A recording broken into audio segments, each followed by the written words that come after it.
Sensitivity is intelligence. With grace and skill, you have abundance. Welcome to the Psychic Hour.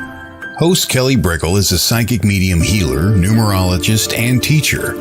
Her passions are learning about the soul and energy. Whether it's through spirit, emotion, or vibrational numbers, there's always a pathway of information waiting to help. Now, here is your host of the Psychic Hour, Kelly Brickle.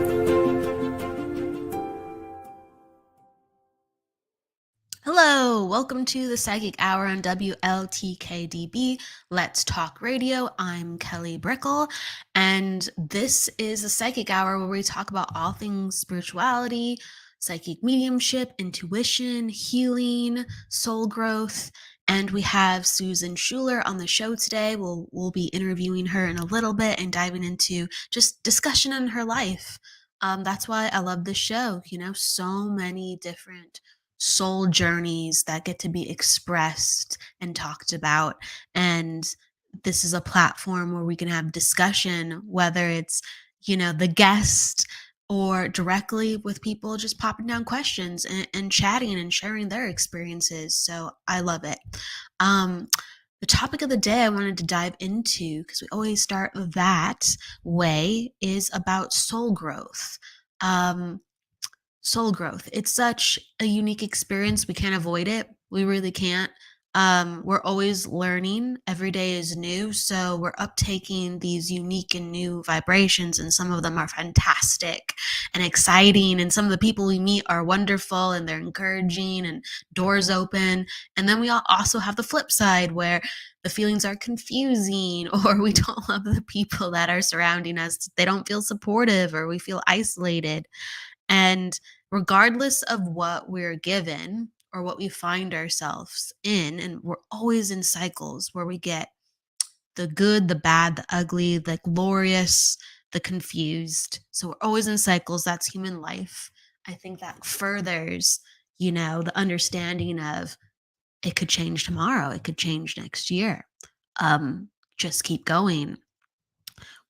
No matter what happens, we're always growing our soul. And I definitely have seen within myself and with other people, when there are particular circumstances when we're confused and we're uncertain, but we show up and we're committed, whether it's an uncertainty about a relationship or uncertainty about a project, right? It's almost like, I don't know if I have what I need. I don't know if it's going to go correctly. Like, what if you don't have enough information on, let's say, a really important opportunity for you, and you're just kind of going, I have to wing it. Maybe I just have to wing this. I don't feel secure. Or even in a health situation, I feel that when we show up and we're committed to dealing with this situation, there is tremendous soul growth, even if it feels like we don't have all the variables and there's so many missing pieces. I frequently see within others, whether it takes a week or a month or a year, if they continue to show up committed, they just start to glow through the experience. They start to glow, and they start to find that the situation provides luck. The situation provides answers. Maybe the clouds don't open up, right? Maybe the situation is still there. But it's almost like, since their intention was like, I'm going to see this through, even though I'm in agony or immense frustration or immense uncertainty, your energy starts lining up where you need to go. And I really frequently see, and have experienced myself, you come out on the other side quite beautifully, or in a situation where you get a majority of the answers coming your way, a majority of the luck finding you, because you stuck with it and your soul was like, I needed to be here for whatever reason, and now the reasons are finding me.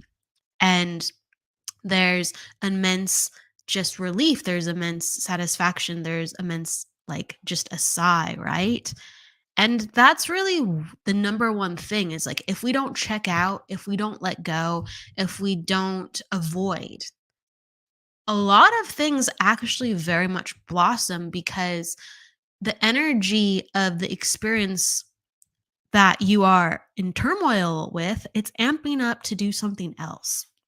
It's not just amping up to destroy.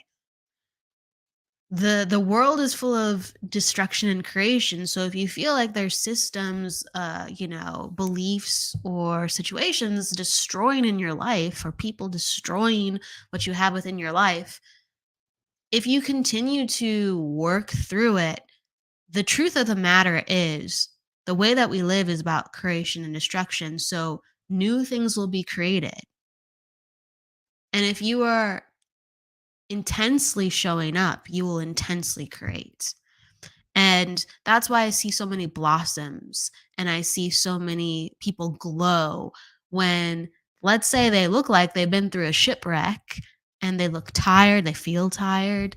Their minds are tired, their hearts are tired, but you can tell that things are shifting and changing for the better. And it might be a slow sailing. It might be.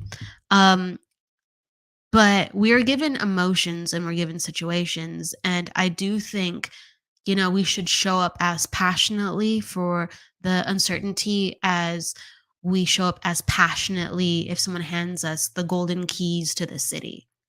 Because emotions in life, they're supposed to be multifaceted. Do all of us have a great relationship with anger? Maybe yes, maybe no. Do all of us have a great relationship with sadness? Maybe yes, maybe no. What's your relationship with despair, shame, guilt, grief? Do those emotions feel awkward and not so great? Yes. But do they provide something about the intelligence of the universe and why those emotions are even capable of being experienced within us? There's a function at play. There's a function that needs to play out of why we have these variety of experiences. They're not just something latent that should never be experienced. They're not just something like a program that never should be accessed or clicked on. They're there for a very high function. And it really most times unlocks these beautiful experiences within us. Um, on the show before, we've used the words Kundalini energy, right? And so um, the Kundalini experience is when there's an opening of energy. And sometimes it feels amazing and sometimes it does not feel amazing. Like literally Kundalini energy by most people are known for, like, you'll wake up in the middle of the night, maybe like sweating, or you'll feel like you're not in your body, or you'll feel like, very disjointed, like you'll have an existential crisis. You'll be like, what's real? Even though you're maybe aware of what's real to a certain degree. Um, you will feel very off kilter, or you'll feel like certain things within your body, like energy opening up, or you being more sensitive, but the sensitivity is heightened. So it feels very uncomfortable. And I feel like a lot of us are going through Kundalini activations on, minute levels, like all the time, every day, not as hyped up as that. And really these like access portals are through our emotions. So my advice in this situation is, if you really dive deep within your emotions and kind of go, okay, this is going to be awkward. This is going to be weird. This is going to be probably not even well received by people if I'm very honest and truthful about maybe how I feel about the matter. Um, but it's going to allow me a doorway to access my truth. It's going to allow me a doorway for maybe even other people to access the truth of the situation. I actually can find a route to a lot of beauty in the uncertainty, at least on your level. You can't control how other people react or how other people feel and see their truth. And the truth is the truth, we don't have our truth or their truth. If you want to be really logical about it, it's just the truth. And you can't make anyone see what they are not able or ready to see, because there's plenty of things that I just haven't been able to see until a certain point in my life. And there's plenty of things that we're blind to all the time. You know, we're always just evolving and growing and opening. And to embrace that on a very simple level, but to embrace that on a very uncomfortable level too. Enjoy the journey or respect the journey, right? Um, or make space for the journey, but don't escape from the journey. That's what I have to say. Make space for the journey, don't escape from the journey. And I'm saying really quick to everyone coming in. So, hello, Kevin, Vanessa, Keith, Summer. Hello, everybody coming on in. And we're going to be doing the interview show today. So, we are just going to be talking about all things spiritual. If you have a question, you can pop that down. We aren't doing readings today, but we are doing discussions or talking about life experiences. So, if you do have a question about your life experience, and how it connects to your spirituality and understanding, we're diving in there. All right, everybody. With that said, we're going to be back in a couple of minutes with Susan Schueler. We will see you in a bit.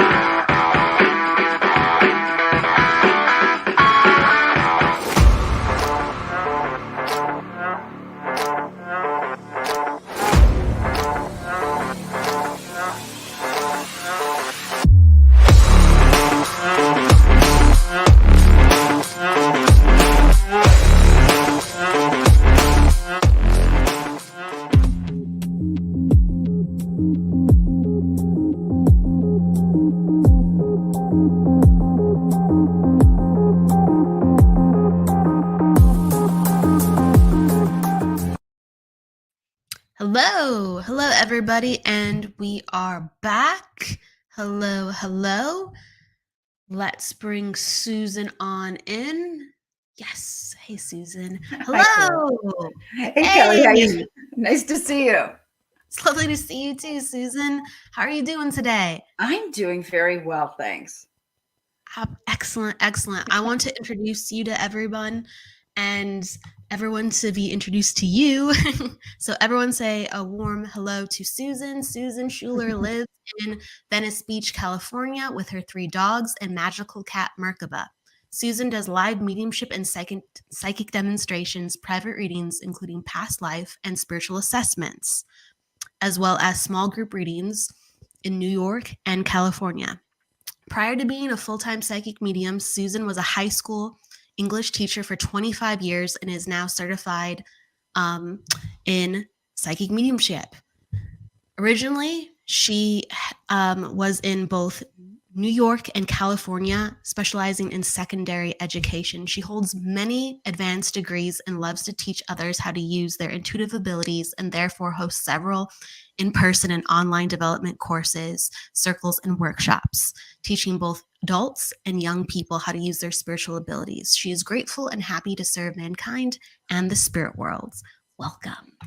Thank you. Absolutely. I love what you had to say before the show. That was great about the soul. Thank you. Yeah, it's a rocky but beautiful ride, isn't it? Yeah, it's so funny. It always blows me away how some people just are so disconnected from their souls, because it's really a deal change. It changes everything when you're like, you have such a relationship. It really does. I think we're all reconnecting and remembering, and there's parts of us that are so strong. And that's probably how we show up as a teacher for other people, you know, to help shine light on the areas that they are remembering. And then there's other areas, even as teachers, where we're like, I'm working on this. I'm really working on this. True. Very true.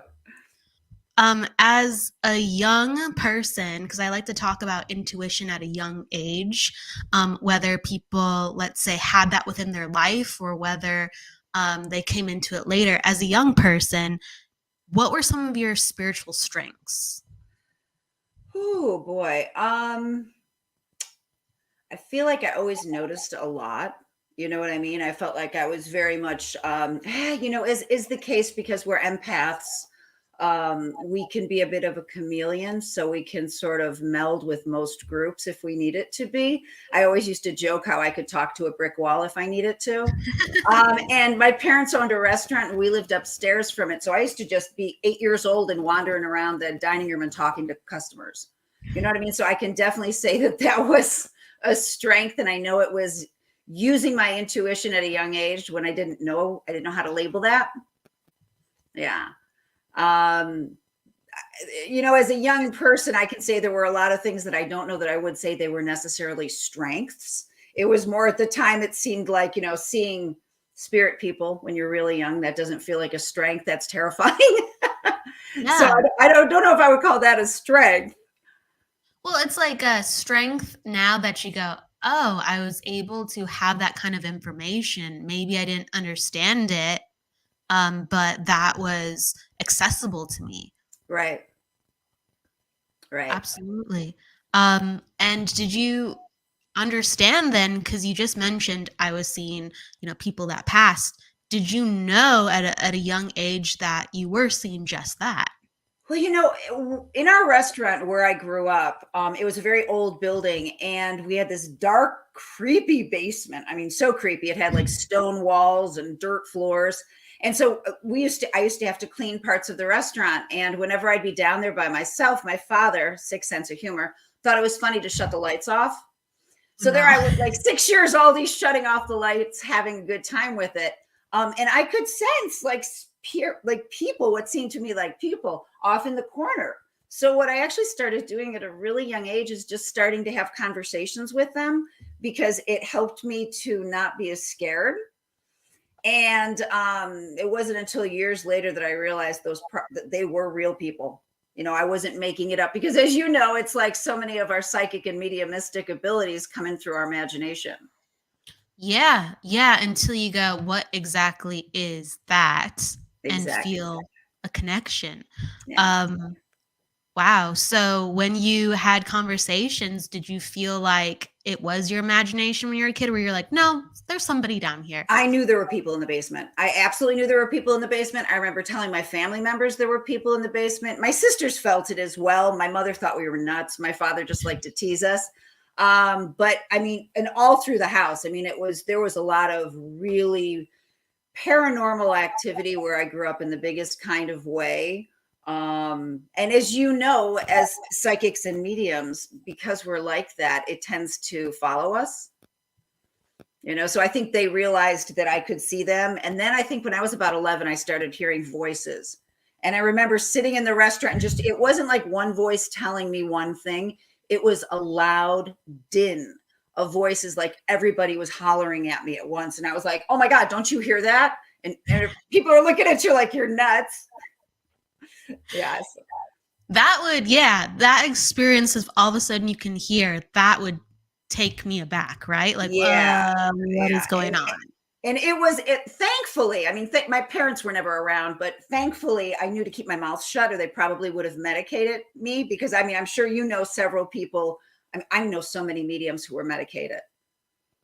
Oh yeah. Yeah. So, and then I went through this period where I would be like in 7th or 8th grade and I'd be in like French class and then I'd lose time.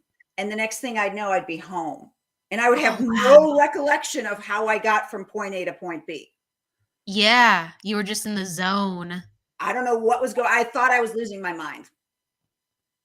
Yes. Sometimes it's like you're just like channeling and getting the day by. That's really interesting. Yeah. So like go ahead. No, but I didn't know any of that. And there wasn't, I mean, now kids are lucky. There's podcasts like this and things where you can talk to people, but I really thought I was losing it. There's, sometimes for kids, maybe they wouldn't label this as it per se, but it's an existential crisis a little bit because your sense of reality and your sensory experiences, they really become very different when some of these abilities get activated. Absolutely. And I do remember asking my sister one time and she just put me right in my place She didn't want to hear anything about it. So I just learned to not tell people about it. And then I had some really strange things happen. So it's funny. I mean, I don't really, I mean, I remember doing memory games, like, you know how you use those ESP, I'm dating myself by saying ESP, but those ESP cards, I remember doing that with a friend and like really blowing her mind. So it was like, we used to play with stuff like that and do the Ouija board. But most of it was just stuff that would really scare me and would keep me to the point where I would try to shy away from it. Yeah. If I may ask too, so with family members that didn't understand, or even friends, like within your background with religion, did your religion accept these abilities or accept the possibilities of intuition? Yeah. How was that? I grew up Catholic and became a born again Christian as I got older. My mother became a very hardcore born again Christian. So I'm thankful for the fact that I grew up with a belief system where I pray and I had faith and I spoke to spirits and that sort of thing. But I can say even my mother, who was always a born again Christian thereafter, she wouldn't come to see any of my demonstrations or anything like that until just recently. And she's got dementia now. But I mean, I've been doing this for years. And she was like, you know, I'm not saying that's not real. I don't want to not support you, but I can't support you because my religion says that's not good. Yeah. So I definitely wasn't supported by my family. No. It's rough. It's rough, you know? And there's like, I think it's fascinating because like with Catholicism, there are certain passages where it states, you know, like there's people who have certain gifts and they talk about healers or they talk about, you know, something like a prophet. Well, look at Joan of Arc, you know, I mean, Joan of Arc was a great example. Yeah. There's all these gifts given that are considered, let's say by God, by spirit, but they're not the typical gifts, I guess one would walk the world in, but they're acknowledged even in the Bible. So I do think it's interesting, but people are always trying to understand what's what when they're learning about what the Bible is. So, right. Yeah. It's a Yeah. fun. But it's amazing to me. I don't know if you grew up in a religion, but to me, it's amazing to me how many mediums I know grew up like I grew up with Catholic or something like that. Did you grow up with a religion? Yeah, Catholicism as well. Went to Sunday school and everything. Yeah, I've done all the sacraments. You know what I mean, except for death. Yeah. Well, we all have little forms of death, right? Right. True. Yeah. Transformation. Yeah. But you know, as I got older, it was like mediumship. It was definitely, as you know, it's like you can run, but you can't hide. This is going to find you. I mean, it as much as you try to push it aside. I remember in college waking up with like something on top of me, and I could feel it breathing. And all I could do is look at my clock, which was 3:33. You'll appreciate that. 3:33, and it happened night after night after night. Wow. And so, of course, I told my Catholic grandmother who I lived with, and she gave me a Blessed Mother nightlight to sleep with. It helped, but I mean, I just prayed, you know, but that was like really the first time I felt like something not nice. Yeah. So that was a bit of and then by the time I was in my 30s, I was literally getting pushed out of bed at night. It was like the alarm clock was going off and girl, you got to get your butt in gear to start doing this. So, but did you necessarily, so, you know, like the weight on your chest and the 3:33 and then all of a sudden being pushed out of bed, did you know that was connected to being a medium? At that time, I just knew that I was super sensitive to things. I didn't really even know that I was a medium until many years later. I mean, because I just didn't put two and two together. No, you know, like I said, I didn't tell I anybody that I'd heard voices until I was almost 40 years old.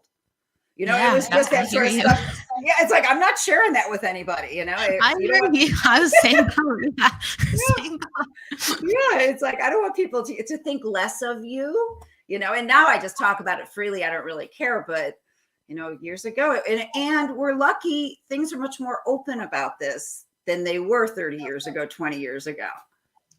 Right, right. There's not the same scrutiny quite the same way. It's more of, I think people are more open in general, and they just go, well, I don't know. Maybe if it goes against their beliefs, they go, I don't know. I don't understand it, but they at least will listen more, I find. Exactly. And I'm always blown away whenever I start a new development circle, how many people who might be newbies are saying, oh my God, for so many years, I couldn't talk to anybody about this. I thought I was losing my mind. It is so nice to sit with a group of people who all had similar situations. I mean, I don't know about you, but that was exactly how I felt when I first started sitting in development circles. I was like, oh my God, it's not just me. Right.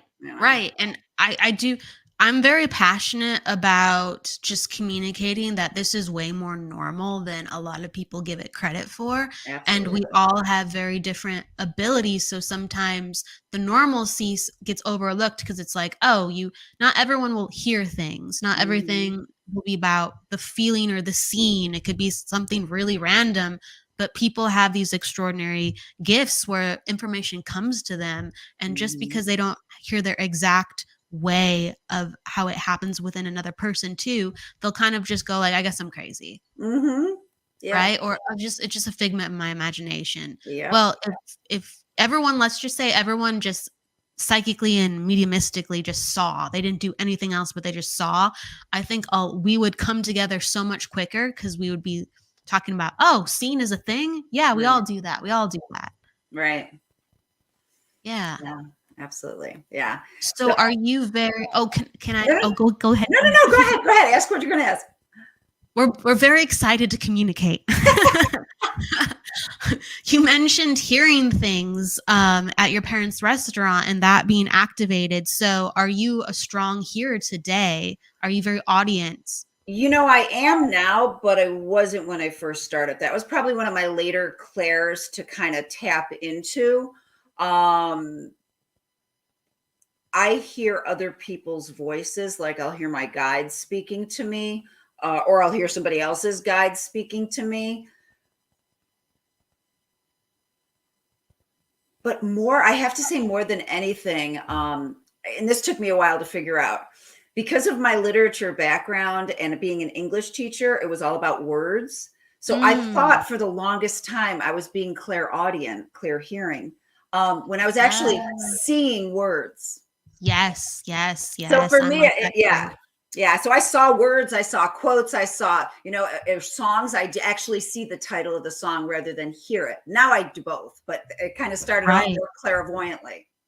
100%. That's like, if there was a name, it'd be written out, right? I played a lot of Scrabble growing up, so But you know what? It uses our frame of reference, so that makes perfect sense. Yeah, it's just however the words come.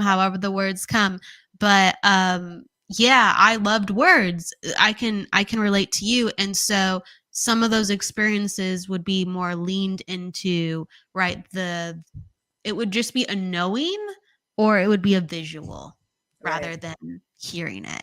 See, and I have to say, the clear knowing, the clear cognizance, that was the last one to kick in for me, because there was no proof. It was like I could see the words, I could hear the sound, I could feel the feelings, but to just know, I didn't trust myself enough at first. That took a long time to develop. It's all over the place, I think that was one of the things that I didn't even know what it was, but all of a sudden I would just kind of know it. Like I would feel an energy coming in. I'd be like, oh, something's coming into my brain and now it's here, and okay. And then, but you overthink your knowing because you're like, well, where the heck does that come from? And what the heck is that? Like, that sounds like ludicrous, right? And then, so other things got built up. And so there was times where my knowing was really strong. And sometimes I didn't have any of my knowing. It was just, you have to just describe what you see and feel. Right. And I mean, if you think about this, and of course, as an educator, I can definitely understand this. We are trained from day one to be analytical. Yeah. And so it's instilled in us, we're supposed to think. And in doing this work, that's the last thing we want to do, is to think. So I mean, I've heard it described as learning a different language, and it's certainly the hardest language. Well, it incorporates all languages. That's Mhm. so that's the cool part, because you can literally get someone talking Spanish or German, and then you will be able to break down that language because it's through the heart, it's through the soul, Mhm. but you still know what they're saying. Right. Right. Absolutely. It's the most complex language. It just yeah, you're making me think about like metaphors. Like sometimes when I think about this work, you hear like the whole I don't think about Bible stories a lot. I don't, Susan, even though I respect them, I really do. But it's like the Tower of Babel, like we all spoke the same language and then we all got split. And so there's Right. so many different languages in the world, but when you are connected with someone's soul and spirit, it's just you just know what they're saying. You just know what they're telling you. Absolutely. And that's why, like what you talk about, like with soul growth, what I noticed is the more that you've delved into your soul, so you understand your soul, the easier it is for us to do soul to soul blending, where we then can pick up other souls. Absolutely. And that's why I just feel like it's so important that we do the work for us, before, because it's so much easier to develop if you've done your work. Yeah. Yeah, and I find that, we're supposed to hit brick walls to go, "Hey, it's time to take a step back, Mm-hmm. and you need to look at this before you can see clearly again." Mm-hmm. And that happens all around, definitely with life. One Mm-hmm. of my favorite things to do, and I don't know how you work, Susan. I'd be curious to know is before a reading, especially a psychic one. It will be a psychic one, but I will do a mini check in with myself. So I go, okay, I know my energy. So when I'm with another person, then I'm going to know their energy because I already just 5 minutes ago felt me. So I know how to not mix it up, or I know if I'm getting a reference, it's coming in for them, and I'm solid on it. I'm solid on it. Right. Yeah, that makes sense. Yeah, Yeah. I don't do anything like that. I think I just it's weird. When I focus on another person, I imagine like facing the other person, even if you're doing a distant Yeah. reading. Whereas when I do mediumship, it comes in behind me. Yeah. So for me, and I'm so focused on the other being, that I think I shut down my stuff. I with the exception, I mean, Claire sentiently, I remember one time getting ready to do a reading, and I was in such excruciating pain, like my right ovary, Right. that I thought to myself, "Oh my God, I got to cancel this reading. I got to cancel this." And it was actually the person I was picking up. That's 100% real, and Yeah. that's why so my body lights up a lot when I read, Hmm. and so that helps me go, "That muscle, that ain't my muscle." Yeah. My eye twitch, that ain't mine. Right. Right. Yeah. So And it's confusing yeah, sometimes. It no, really is. it is. Sometimes, yeah, it's absolutely Yeah. confusing. And I think that's the beauty of doing it for a period of time, is you start realizing the minute I say it, if it goes away, okay, that's you, that's not me. Right? No, that's 100% real. I've had experiences where all of a sudden, right before the reading, I'll have like you said like ovary pain. I've gotten the ovary stuff too, Uh-huh. or I'll get excruciating back pain, like where it will hurt to walk, and I'm Hmm. just like, oh my gosh, I don't know, right? And as soon as like I've had in the past, I've had to cancel things, and as soon as I would cancel it, it would go away. And I'm like, oh, Uh-huh. um, okay. But like I couldn't even use my brain because I was in so much excruciating Right. pain. So thank you for the lesson, but that was a little Right. confusing. It was a little Exactly. confusing for a second. Yeah. But then right, you learn to acknowledge it and it will just dissipate. Isn't that fantastically odd and Yeah. wonderful kind of? But it does work, But you it know. does work. It does work. What are some of the most unique experiences besides the ovary one that you mentioned that have come across you and then washed away once acknowledged? Oh gosh, there's been so many. What I especially love is when you're demonstrating and you're so blended with the other soul that you're doing things with your hands that Oh, people are like, yes. oh my God, you look just like my mother right now. Or they say that exact expression. I love when you blend that well. Yeah. That's something that I think sometimes gets overlooked. There's even the hand. Well, some people know, like you said, like, oh, that's my mother, but the gestures of, like, why are you doing what with what, right? And it's just it Mm-hmm. all comes together, and it's so this work never gets old, even though we're describing things, and you're like, of course we would do things with our hands. It's just, but when it's happening, you're like, whoa, it never gets old. Exactly. Everything's a Yeah. surprise. And I mean, I'm a life path 7 person. You'll appreciate this because you're a number person. Yes. So I am a lifelong learner. And to me, it's like, I love always taking classes. I love always learning new ways to see things, because I feel like each year I read a little bit differently than I did the year before. Yeah, It's I hear you. constantly switching and evolving and hopefully getting better, but it's definitely evolving. I agree, it's not made to be the same. Oh, No, just like we're not made to be the same. right. We talked about connection and disconnection a little bit in the beginning. So what are some of your favorite ways to connect to your soul? Oh boy. I actually have to do a visualization where I put my human off to one side and I put my soul to the other side. And I just really put all of my attention on my soul. And my soul actually has a name. I know what her name is. I call it a her. It's saucy, but I don't know. I'm sure it's genderless. But, but a lot of times we'll just sit together, just like I go sit in the spirit world sometimes, and with no agenda. It's like, we're just going to sit here and kind of commune, you know? And I learned to do that through different meditations over the years, and sometimes it's just a matter of sitting. And how I'm sure you're familiar with sitting in the power meditation. To me, it's just like, I'm here. And then sometimes I just need to refill my cup through the divine life force as you're sitting with the power of your soul, and then kind of getting the energy, filling you up. Because we do, with the work that we do, we give so much of things away that it's like you have to make sure that you're filling your own soul's cup. I can't tell you how many people I know who do this work who have autoimmune issues, fibromyalgia, things like that, where they'll actually get sick because they give their life force away. So I'm very, very clear about my boundaries to make sure that doesn't happen.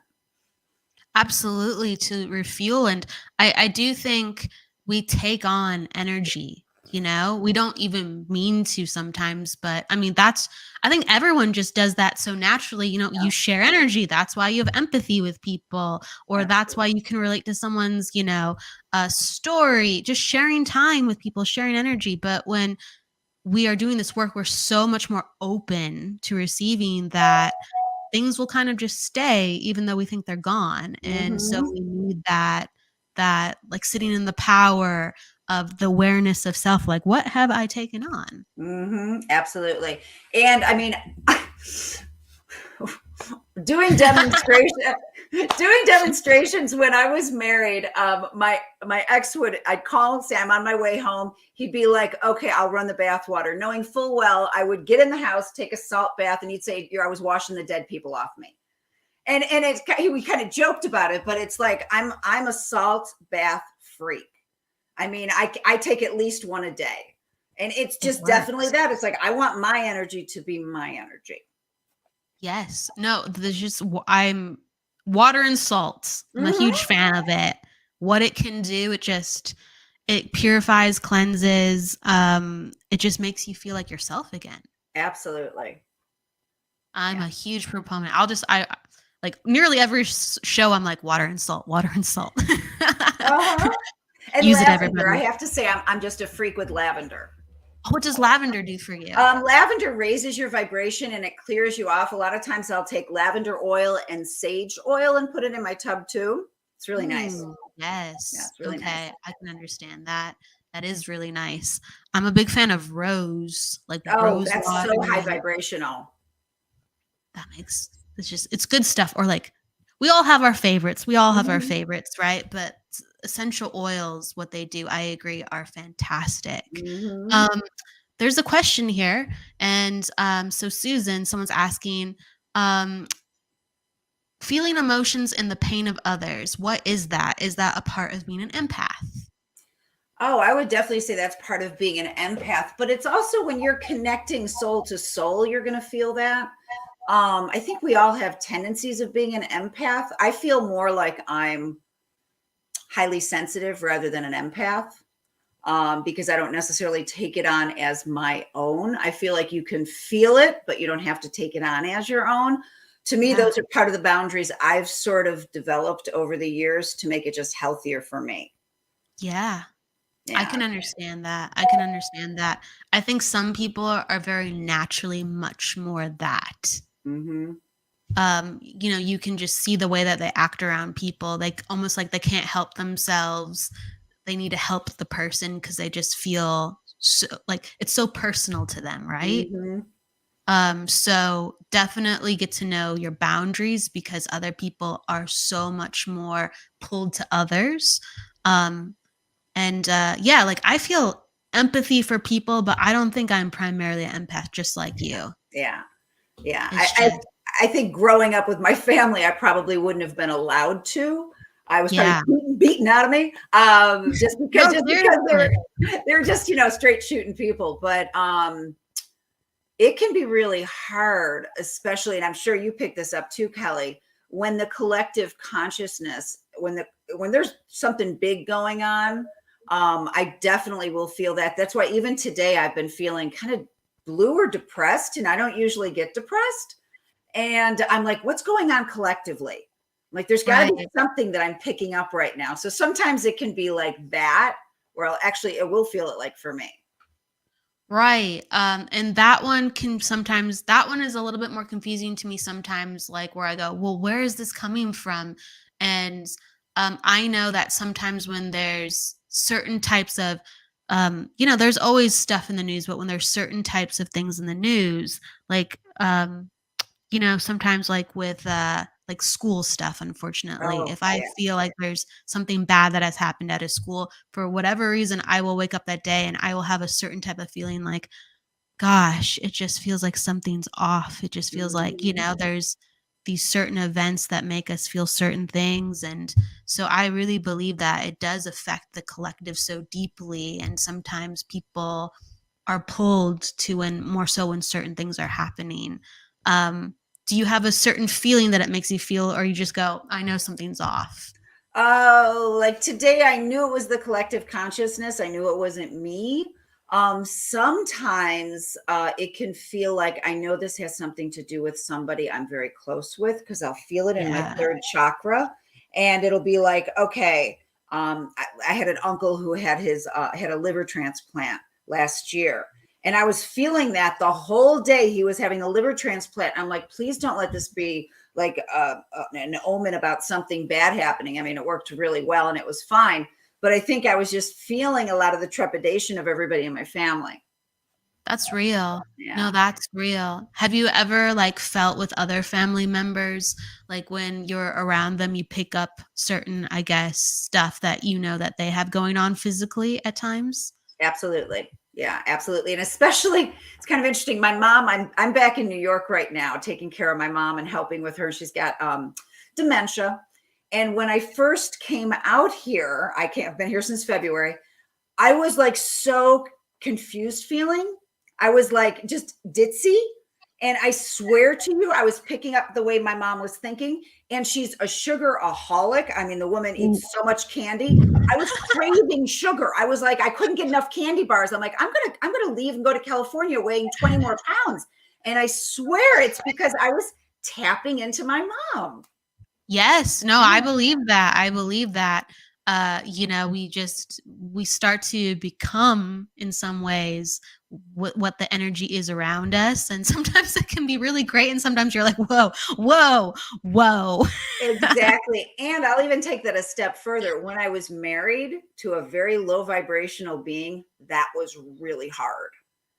It was really hard. So we need to be super selective with who we allow into our energy space.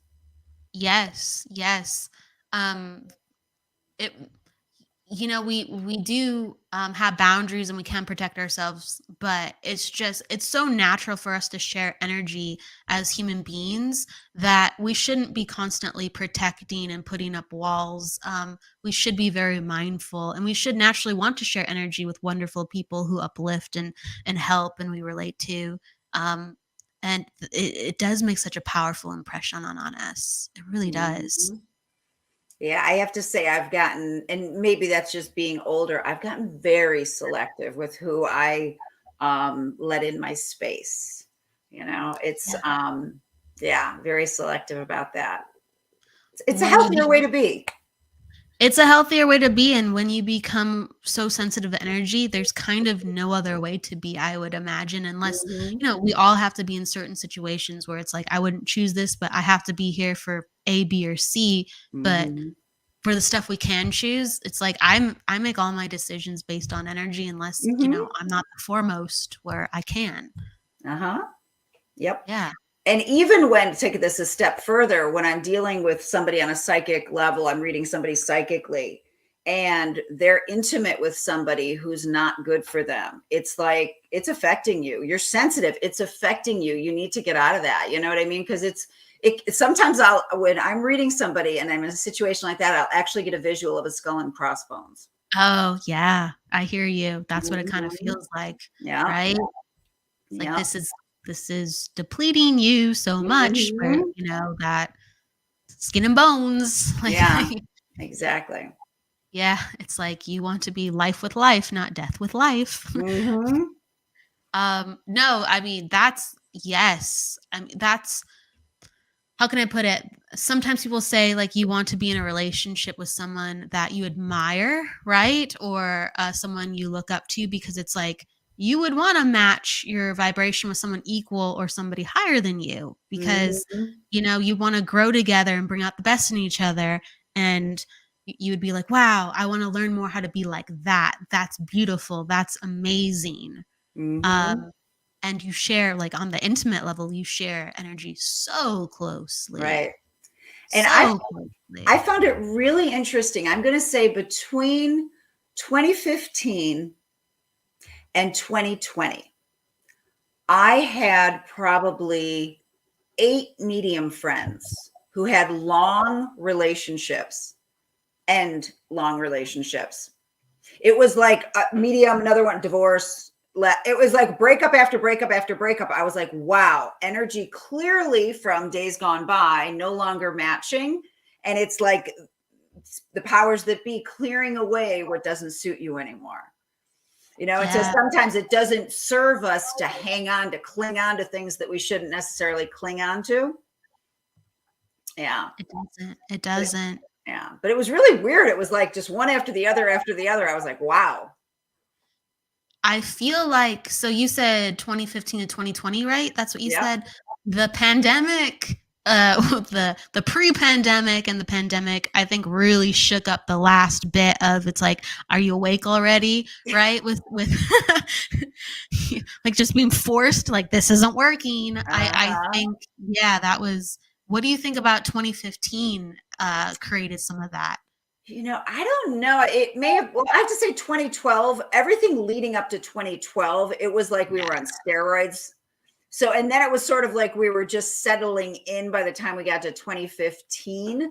Um, and I swear, when I look at the pandemic, I feel like the pandemic could have happened in 2018. There's something that it's there during that period in time, like 2015 to 2020. I feel like there were several windows that could have happened.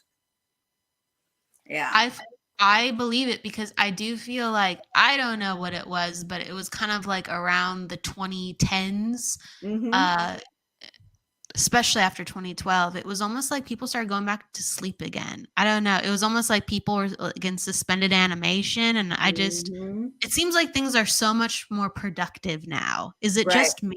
You know what No. I mean? It's like something needed to ignite. I also, on the flip side, I saw around 2012 that a lot more people got into relationships. It was almost like, right, like that energy opened up a reawakening of like, hey, like, this is where I have to be. But Right. it's interesting, right, that then there was that breakdown so soon. Right. Yeah. Yeah. And that's why when people are like, where's my person? I'm like, oh, there may not be a person for you. You know what I mean? It's just so funny when you realize on a soul level, when people are always so strung out, especially now the buzzword is twin soul. Where's my twin soul? And Twin it's flame. twin flame. Yeah, exactly. And soulmates most often aren't life mates. It's they teach us things. They go their own way. You can have dear friends who are soulmates, family members who are soulmates. It just feels like the entertainment industry sort of weaves a different level of truth. And I see that a lot of times with my psychic readings. Yeah, because I feel like it's not like there's not necessarily just one person for you. Right. Right. The concept of one, possibly we are all one. I believe that. Absolutely. But it's like there isn't just only one, right? It's just we're connected in oneness, but we're not split into just fixating on a oneness at the same time. It's like there isn't just one soulmate. There isn't just one life. Right. And I mean, if you think about it, it's like the thing that's really I've learned as I've gotten older, and I'm almost 60, but as I've gotten older, I've learned that like nothing's permanent. So even if we do have this person or if we have these family members, I mean, as you and I know, being mediums, I do the readings for the 18-year-olds who have died of fentanyl poisoning, or the, people that are a 52-year-old man who dies on a trampoline playing the trampoline with his kids, or you hear all these horrible, horrible stories about people passing when they're not old. Right. So it's, and I don't, where I'm at right now, whenever I do a demonstration here, I'm blown away by all the widows that they're between 40 and 60. Like all these women that are just, their husbands have crossed. Right. You just never know what life is going to bring. And I think this work brings a lot of gratitude because of that. And absolutely appreciation for life. And then it really also turns on its head what we consider life to be. And we know that it's more than all these things that people said, like there's just not one soulmate. So when let's say, cause I'm thinking how to structure this question, because a soulmate can be a friend. It could be a coworker. It could be, a mother, a father, right? You just have this enormous just pull to a person or affinity for a person. In your case, how have you experienced soulmates? Well, I've had the same best friend since I was 5. We met in kindergarten, and she's still my best friend. She moved out to California when I was 16, and I followed her out probably 10 years later. So I could honestly say we always jokingly say we're soul sisters. You know what I mean? And then there's people that I've had that I can definitely say, like my ex-husband was a soulmate because I learned so much from him, but he wasn't a life mate. And on a soul level, what a special, special individual. On a human level, not for me. You know what I mean? And that's what I mean when I say I see the human over here and then the soul over there. Two very different things, and yes. And I mean, then there's family members that I know I'm not in their soul cluster at all. Right. Like I kind of feel like I love my family dearly, but I don't feel the soul connection to them. Right. It's truly a feeling thing. And right, you could have family members that you love, but there's not a lot of relevance in your time with them. I do really agree with that sentiment. And tell me what you think.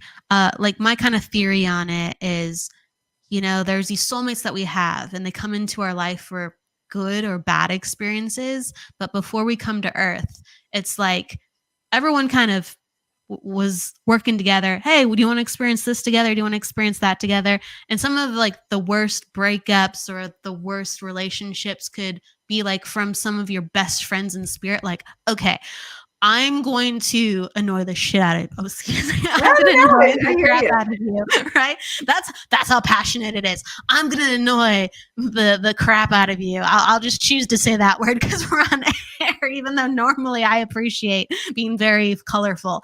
Let me have the honor of doing this for you. Yes, you know me better than anyone. You will excel at this task. Please help me with this soul lesson.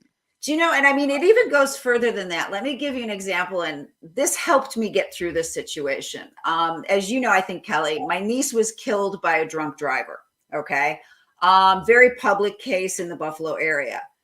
I felt so deep in my heart that those two had set up an agreement with one another, that he was going to do that to her so that X, Y, and Z could happen thereafter. So I think when it's not even that it has to be like a tight, it's like, I'm going to do this for you because you're going to teach me something, and then we're going to take it a step further.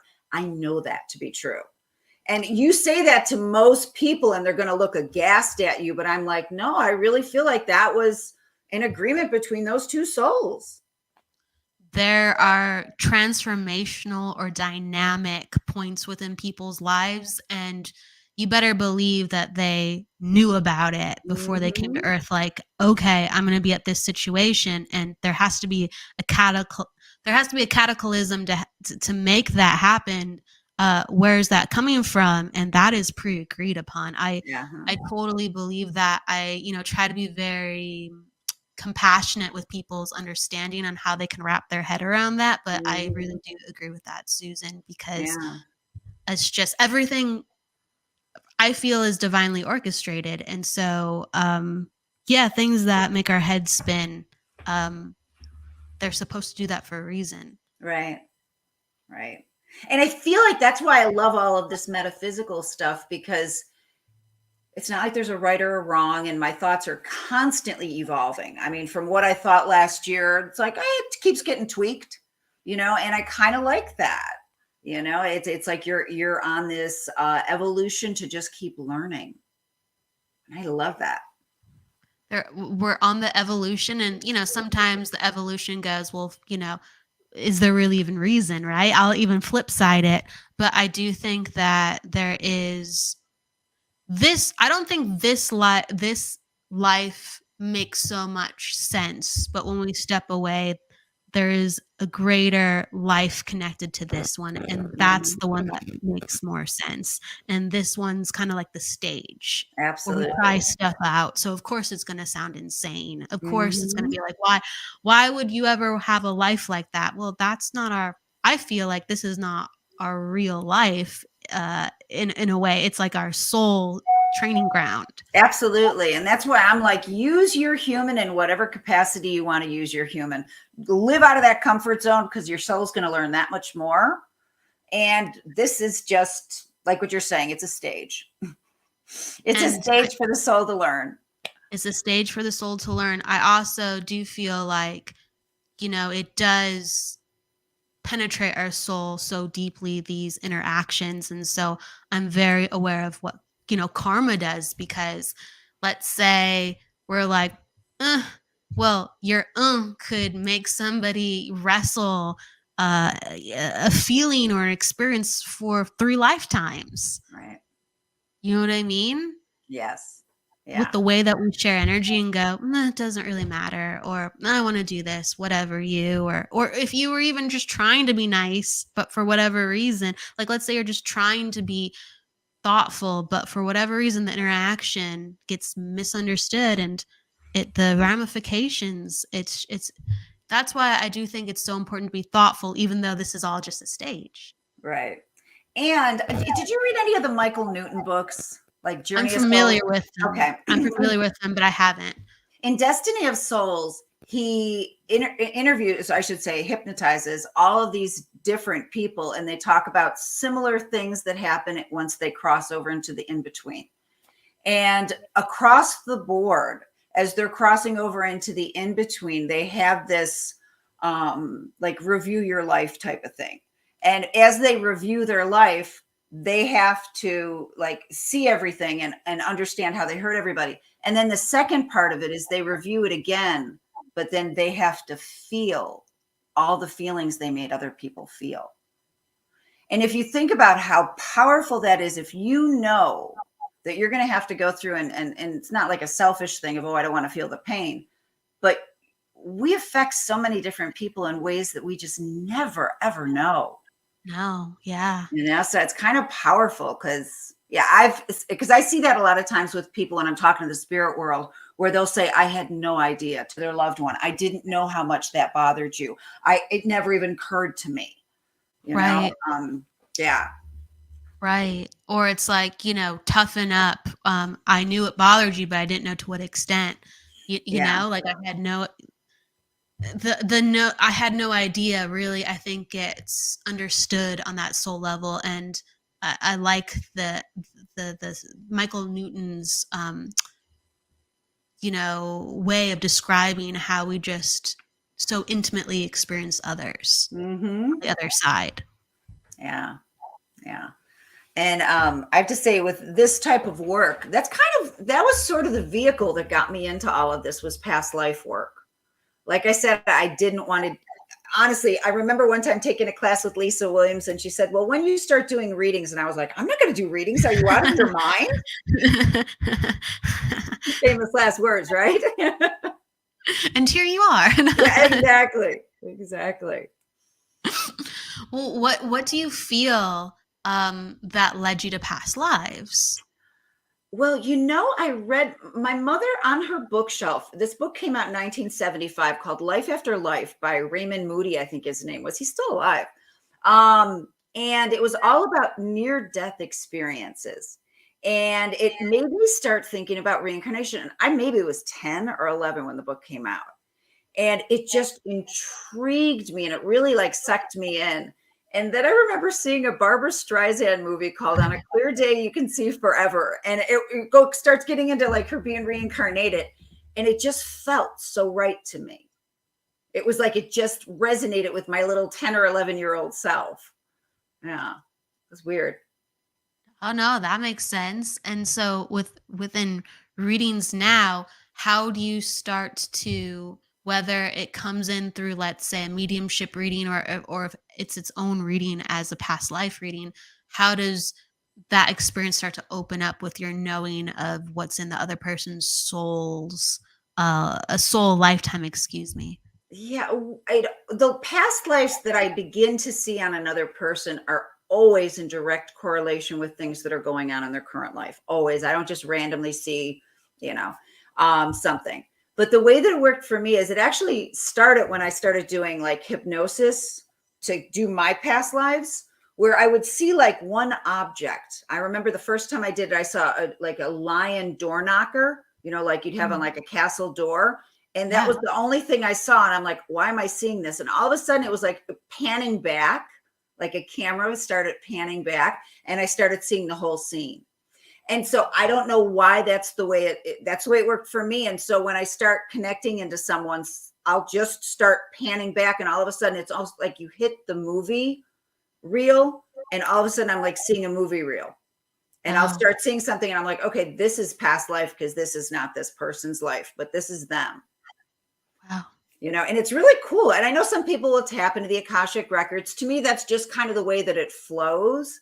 So now it's as long as I can expand my awareness, it just happens. That makes sense. That makes sense. It's so fascinating though, because anytime I've experienced past lives, I just go, oh, I know that this is connected to that, and it's just all of a sudden a thing will drop in, and it's connected, and you just get this fork in the road that just is parallel as it's the fork. But I love the fact that you actually, have this full-bodied experience where you're I get this picture and I just go back, and it just, I know, that's amazing. Yeah. And like I said, it's not like it was intentional. It kind of just started happening. And now when I teach people how to do it, that's kind of the way I'm okay, go for one. And a lot of times too, it's look at your feet. And so it's when you become the person and you're looking at your feet, you're okay. And then you can start looking around. Because your when feet you can tell you a journey lot up. about what era you're in if you see feet. You know what I mean? It really does. It's kind of funny. It's true. It's true. If you're familiar with Denise Lynn, are you? Yeah.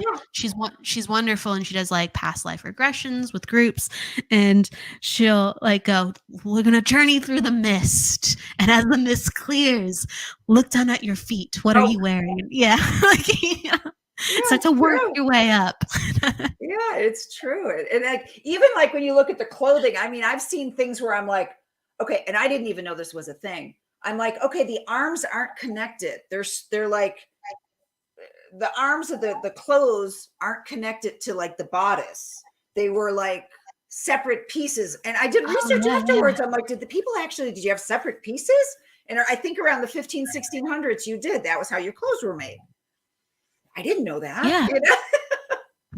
The only reason I know that is because like period pieces with movies, like sometimes they'll have, but yeah, like I wouldn't have thought about that Uh-huh. necessarily if you're just, but it puts it together. Wow. Yeah. It's just good stuff. It's just good stuff. Again, you never know what's going to come to you.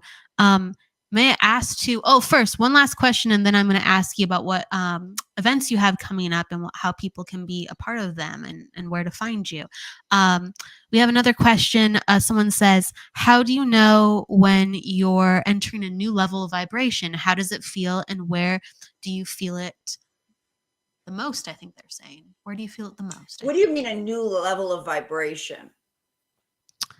They're saying when you're entering a new level of a vibration, I think I would interpret that in a way where they are, how do you know when, how do you know it's real when you feel things changing around you?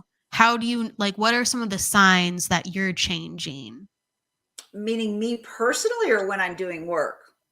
Like that you're becoming more sensitive. I think when people talk about the vibration, I'm seeing signs, is my vibration changing? I'm Oh, okay. Okay. feeling more To me, it's right. like if my vibration is lifting and it's getting like, let's say, going from third dimension or density into fourth or fifth dimension density. I see so many synchronicities. I mean, so many. And numerology is like huge with me. I see so many repeat numbers. Like I said, the 333, that was the first time that ever happened, but now it's like it happens all the time. I will even, it's just like the craziest things will happen where it's just like you're constantly getting waves where you're on the right path because you couldn't make this stuff up. Can't make this stuff up. No, yeah, I think that's the perfect way to put it. You can't make some of this stuff up, and you just have to honor that it's real and it's not just there to make you feel uncomfortable. Mm-hmm.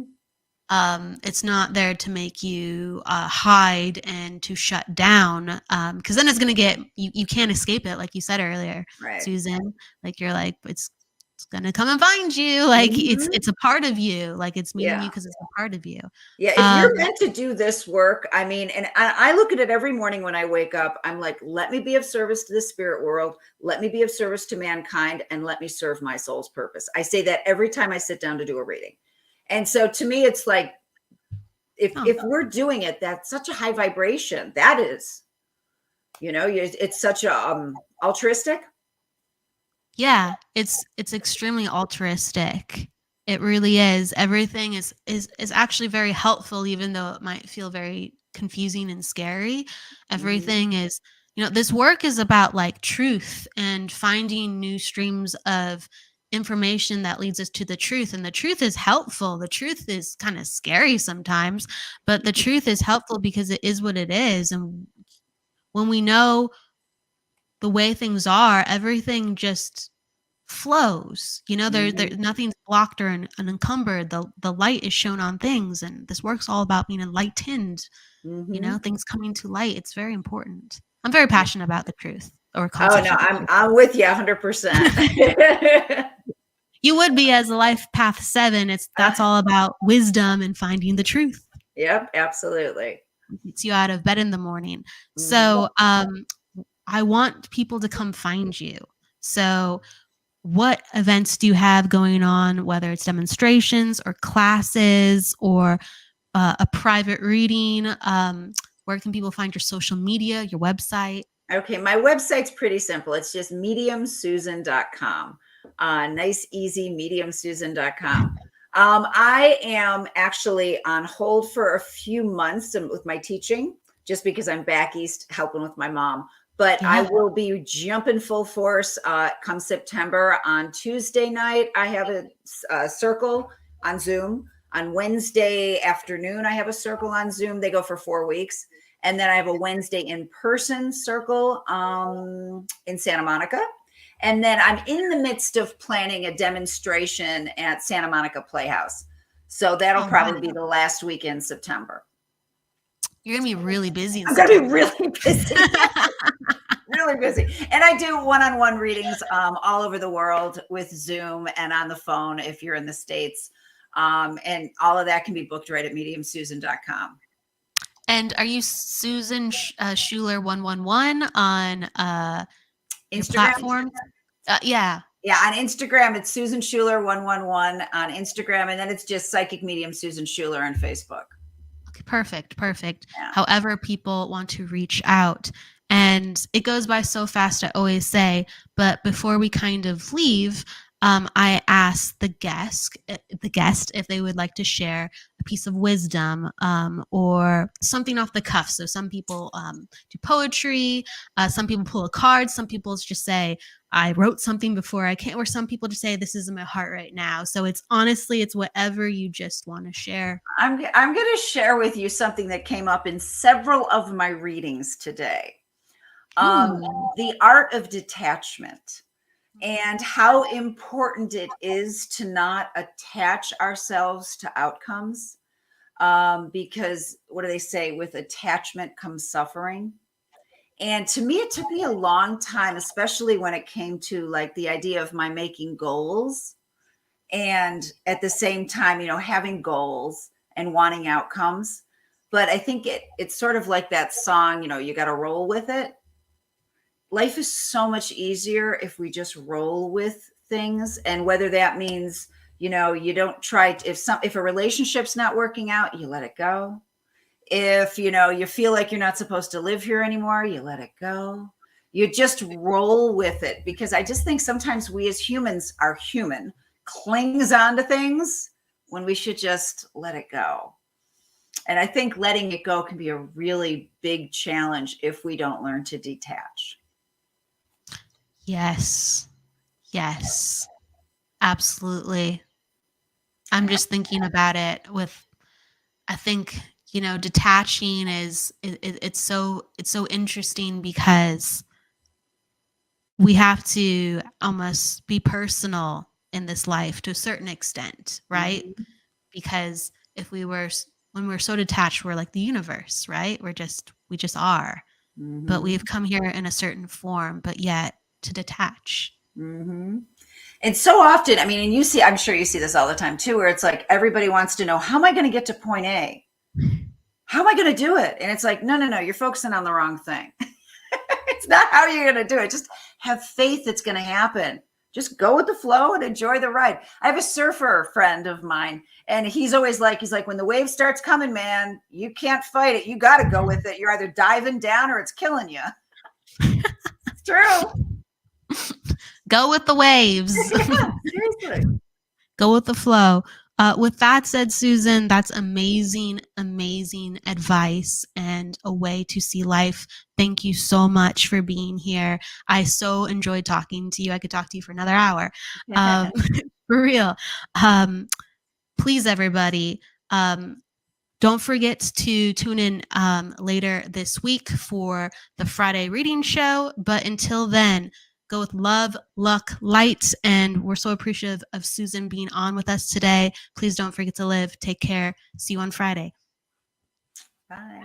The truth is here and now on WLTK-DB Talk Radio at WLTK-DB.com.